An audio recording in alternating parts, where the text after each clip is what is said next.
किस किस से सीखूं मैं खुदा की बंदगी। सभी तो खुदा का बंटवारा किए बैठे हैं। जो लोग कहते हैं परमात्मा कण कण में है, वही लोग तो मंदिर मस्जिद और गुरुद्वारा लिए बैठे हैं।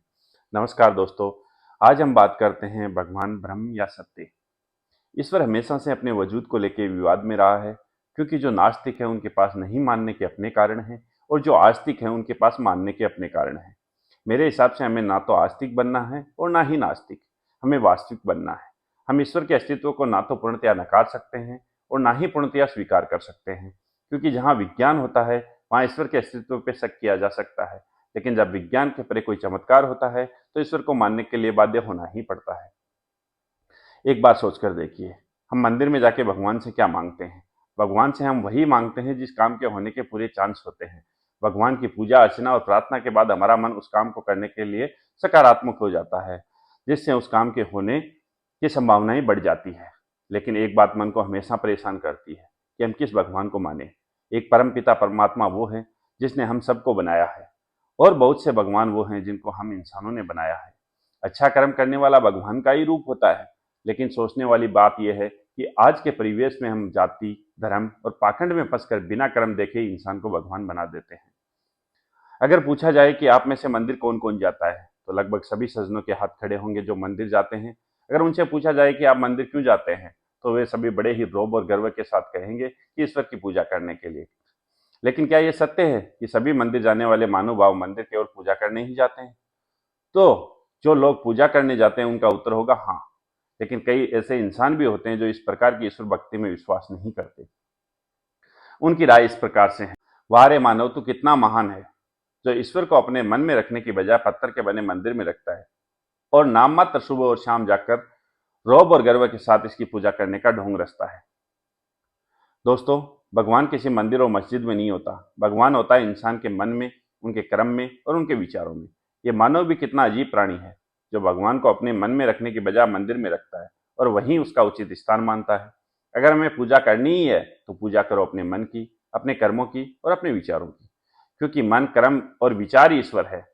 हम मंदिर जाते हैं, वहां जाकर पत्थर की मूर्ति की पूजा करते हैं और उसे ईश्वर की संज्ञा देते हैं। वैसे भी किसी कवि ने ठीक ही कहा है कि पत्थर पूजत भगवान मिले तो मैं पूजूं पहाड़। ईश्वर प्राप्ति का पथ उसकी पूजा करना नहीं होता, वरन अपने मन का, अपने कर्मों का और अपने विचारों का मंथन करना होता है। जिस प्रकार दूध में छिपी क्रीम, क्रीम में छिपा घी और बीज में छिपा वृक्ष दिखाई नहीं देता, ठीक उसी प्रकार से इस कण कण में व्याप्त सर्वशक्तिमान परम पिता परमेश्वर हमें दिखाई नहीं देता बल्कि मौजूद होता है। मेरे कहने का अभिप्राय यह है, जिस ईश्वर को हम मंदिर, मस्जिद, गिरजाघर और गुरुद्वारा आदि में ढूंढते हैं, वो तो कण कण यानी अपने मन, क्रम और विचारों आदि में निहित है। फिर क्यों मनुष्य प्राणी उसे पाने के लिए पूजा करता है?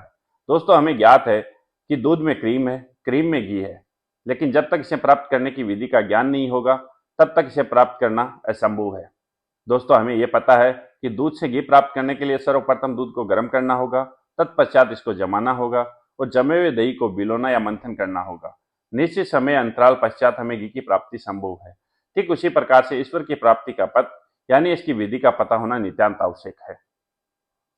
ईश्वर प्राप्ति पूजा करने से या स्वार्थवश किए हुए दान पुण्य से नहीं, बल्कि अपने मन, क्रम और विचारों का मंथन करने से संभव है। ईश्वर को पाने का यही एकमात्र पथ है और यही इसकी प्राप्ति की विधि।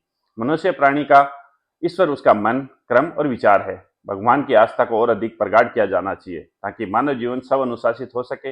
ईश्वर प्राप्ति का पथ अपने मन की आत्मशुद्धि, कर्मों का शुद्ध क्रियान्वयन व अपने सुविचारों को आधार बनाना है। आपका मन, कर्म और विचार ही आपके ईश्वर है। इनकी सही क्रियान्विति व इसकी पूजा करने पर निस्संदेह ईश्वर आपकी पूजा करेगा और आपको देवतुल्य स्थान देगा।